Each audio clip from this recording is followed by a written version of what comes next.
Hello everyone, मैं हूं doctor Adnan और आज हम बात करेंगे गोनोकोकल यूरेथ्राइटिस के बारे में। तो चलिए दोस्तों, वीडियो को स्टार्ट करते हैं। दोस्तों, यूरेथ्राइटिस का मतलब है पेशाब की नाली की इन्फ्लेमेशन।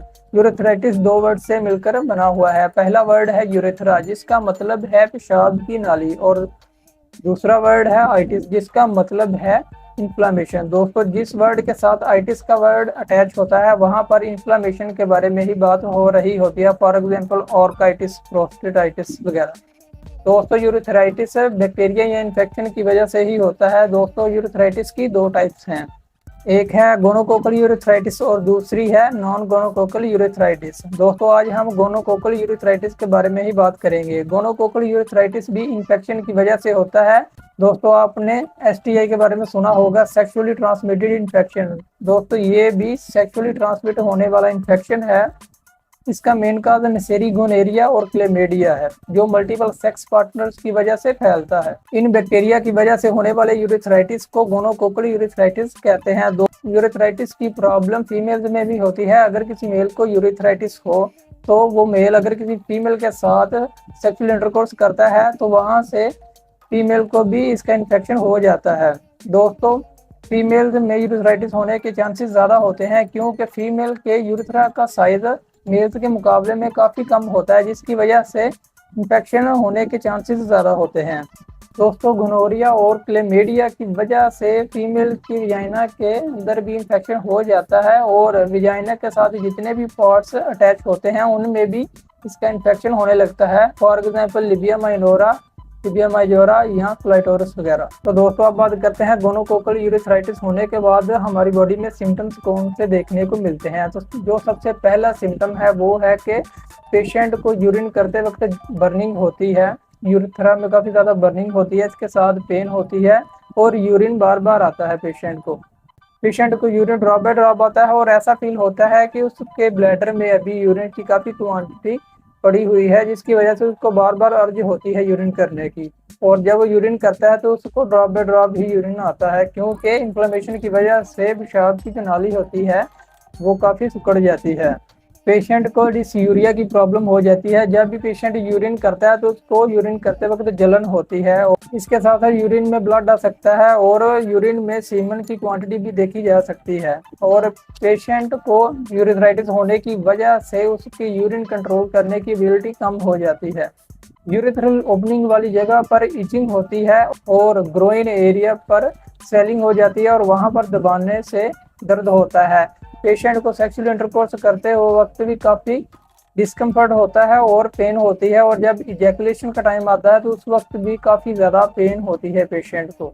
दोस्तों, अब बात करते हैं कॉम्प्लिकेशंस के बारे में कि अगर इसका ट्रीटमेंट ना किया जाए तो क्या होता है। दोस्तों, अगर इसका ट्रीटमेंट ना किया जाए तो इन्फेक्शन काफ़ी ज़्यादा बढ़ जाता है, जिसकी वजह से एपिडिडाइमाइटिस की प्रॉब्लम हो जाती है, ऑर्काइटिस की प्रॉब्लम हो जाती है, और प्रोस्टेटाइटिस और यूरिथ्रल स्ट्रक्चर की प्रॉब्लम हो जाती है। इसके साथ साथ रिप्रोडक्टिव पार्ट्स की वेन्स फूल जाती हैं, और यूरिथ्रा के अंदर वाली साइड में अब्सेस यानी फोड़े वगैरह बनने शुरू हो जाते हैं। दोस्तों, अगर एपिडिडाइमाइटिस और ऑर्काइटिस की प्रॉब्लम हो जाए तो मेल्स में इनफर्टिलिटी या बांझपन का मसला बन जाता है, यानी वो बच्चा पैदा करने के काबिल नहीं रहते हैं।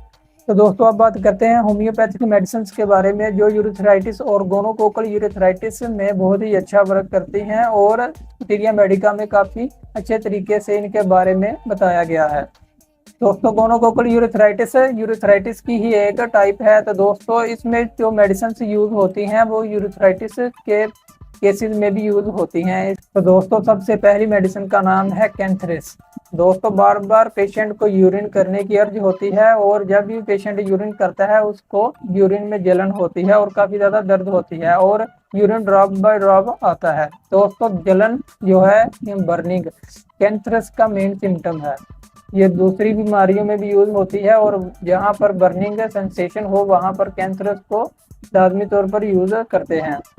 यूरेथ्राइटिस में काफ़ी ज़्यादा यूज होने वाली मेडिसिन है, क्योंकि पेशाब की नाली में जब यूरेथ्राइटिस की प्रॉब्लम होती है तो काफ़ी ज़्यादा जलन और दर्द होती है, तो उसके लिए कैंथरस बहुत ज़्यादा यूज होने वाली मेडिसिन है। दोस्तों, कैंथरस को मदर टिंचर में भी आप यूज कर सकते हैं, और इसकी 30% को भी यूज कर सकते हैं। दोस्तों, एक्यूट केसेस में कैंथरस मदर टिंचर के 10 ड्रॉप्स दिन में 3 बार यूज करने से बहुत ही अच्छे रिजल्ट मिलते हैं। और आपकी ये प्रॉब्लम थोड़े ही दिनों में ठीक होने लग जाती है। कैंथरस मदर टिंचर के 10 ड्रॉप्स सुबह, 10 ड्रॉप्स दोपहर में और 10 ड्रॉप्स ही शाम को हाफ कप वाटर में मिक्स करके यूज करने से बहुत ही अच्छे रिजल्ट मिलते हैं। और खाना खाने से आधा घंटा पहले या बाद में इस मेडिसिन को यूज करें। और दोस्तों, अगर आपकी एक्यूट प्रॉब्लम ठीक नहीं हो रही तो आप कैंथरस 30 को भी यूज कर सकते हैं। कैंथरस को 30 टेंसी में 2 ड्रॉप्स दिन में 3 बार यूज करने से बहुत ही अच्छे रिजल्ट मिलते हैं। दोस्तों, नेक्स्ट मेडिसिन का नाम है एपिस मेलिफिका। दोस्तों, इसका जो पेशेंट होता है उसके यूरिथ्रा में बहुत तेज दर्द होता है और दर्द काटने वाले होते हैं। और पेशेंट को ऐसा फील होता है कि पेशाब की नाली के अंदर कोई सुई या चुभो रहा है। इस तरह के सिम्टम्स हैं एपिस मेलिफिका के। और इसके साथ साथ यूरिन करते वक्त उसको जलन भी काफी ज्यादा होती है। दोस्तों, अगर आपके सिम्टम्स एपिस मेलिफिका के साथ मैच हो रहे हैं तो आप एपिस मेलिफिका को 30 टेंसी में यूज कर सकते हैं। और एपिस मेलिफिका 30 को दिन में 2 बार यूज करने से आपको बहुत ही अच्छे रिजल्ट्स मिलेंगे। एपिस मेलिफिका के 2 ड्रॉप्स दिन में 2 बार सुबह और शाम यूज करने से आपकी ये प्रॉब्लम ठीक होना शुरू हो जाएगी।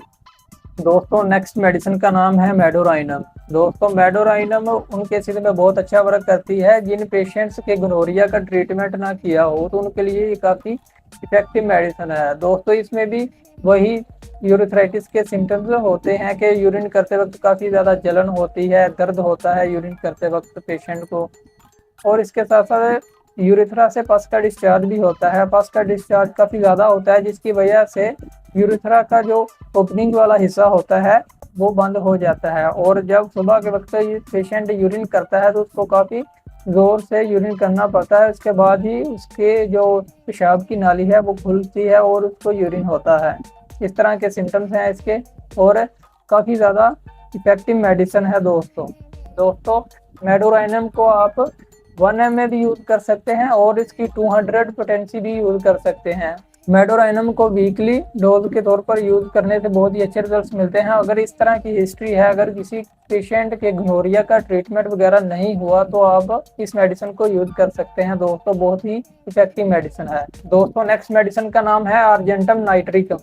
दोस्तों, इसमें भी वही पुरानी हिस्ट्री मिलती है। पेशेंट को यूरिन करते वक्त दर्द होता है, जलन होती है और यूरिन ड्रॉप बाय ड्रॉप आता है। और यूरिन पास आउट करने के बाद ऐसा लगता है कि अभी यूरिन की क्वांटिटी ब्लैडर में बची हुई है। जो सिम्टम्स मेडोराइनम में मिलते हैं वही आर्जेंटम नाइट्रिकम में मिलते हैं। दोस्तों, ये गोनोरिया के लिए बहुत ही इफेक्टिव मेडिसिन है और इसलिए ये यूरिथ्राइटिस और गोनोकोकल यूरिथ्राइटिस में काफ़ी अच्छे तरीके से वर्क करती है। अगर पेशाब की नाली में काफ़ी ज़्यादा सूजन हो गई है तो उसके लिए भी ये बहुत ही इफेक्टिव मेडिसिन है। दोस्तों, आर्जेंटम नाइट्रिकम को 30 पोटेंसी में यूज करना है और इसको दिन में 3 बार यूज करने से बहुत ही अच्छे रिजल्ट देखने को मिलते हैं। इसके 2 ड्रॉप्स दिन में 3 बार यूज करें। दोस्तों, नेक्स्ट और लास्ट मेडिसिन का नाम है कैनाबस सटाइवा। दोस्तों, ऐसे पेशेंट जिनको पानी जैसे पतले डिस्चार्ज की प्रॉब्लम हो और उस डिस्चार्ज से काफ़ी बदबू आती हो और पेशेंट को यूरिन करते वक्त ब्लड आता है और इसके साथ साथ जो मेन सिम्टम है वो भी देखने को मिलते हैं कि यूरिन करते वक्त दर्द होता है, जलन होती है और यूरिन ड्रॉप बाय ड्रॉप आता है। और इसमें भी पस का डिस्चार्ज पेशेंट में होता है। दोस्तों, कैनाबिस सटाइवा मदर टिंचर को यहाँ 30 पोटेंसी को यूज आप कर सकते हैं। इसके मदर टिंचर के 10 ड्रॉप्स दिन में 3 बार यूज करने से बहुत ही अच्छे रिजल्ट्स मिलते हैं और आपकी ये प्रॉब्लम थोड़े ही दिनों में ठीक होने लगती है। दोस्तों, ये जितनी भी मेडिसिन मैंने आपको बताई हैं इनको मटीरिया मेडिका में पढ़कर ही यूज करें। यहाँ अपने किसी करीबी डॉक्टर के पास जाकर डिस्कशन करके मेडिसिन को लें और फिर यूज करें। दोस्तों, लास्ट में आपको बताता चलूँ कि आपने मेडिसिन को यूज करने के साथ साथ और क्या करना है जिससे आपकी ये प्रॉब्लम बहुत ही जल्द ठीक हो जाएगी। दोस्तों, आपको चाहिए कि आप पेरिनियल हाइजीन को मेंटेन करके रखें, यानी अपने प्यूबिक हेयर्स को टाइम पर रिमूव करते रहें ताकि वहां पर सफाई रहे और इन्फेक्शन वगैरह ना हो सके। और दोस्तों, आपको जेनिटल एरिया के पास सोप वगैरह यूज नहीं करना चाहिए जब तक आपको यूरिथ्राइटिस की प्रॉब्लम है, क्योंकि केमिकल्स होते हैं सोप वगैरह में तो उससे ये चांसेस बढ़ जाते हैं। और जब भी आप यूरिन वगैरह करते हैं तो उस जगह को धो लें और धोने के बाद उसको सुखा लें ताकि पूरी तरह से वहां पर सफाई हो जाए।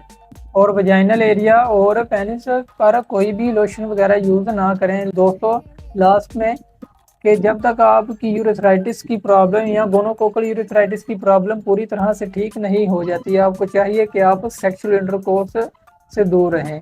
आप सेक्सुअल इंटरकोर्स वगैरह ना करें। अगर आप सेक्सुअल इंटरकोर्स करेंगे अपने पार्टनर के साथ तो उनको भी ये प्रॉब्लम हो सकती है और इन्फेक्शन और बैक्टीरिया वगैरह वहाँ पर भी असर करके उनकी बॉडी में भी एंटर हो जाएंगे। तो दोस्तों आज के लिए सिर्फ इतना ही, मिलता हूँ नेक्स्ट वीडियो में, तब तक के लिए अपना बहुत सारा ख्याल रखिएगा।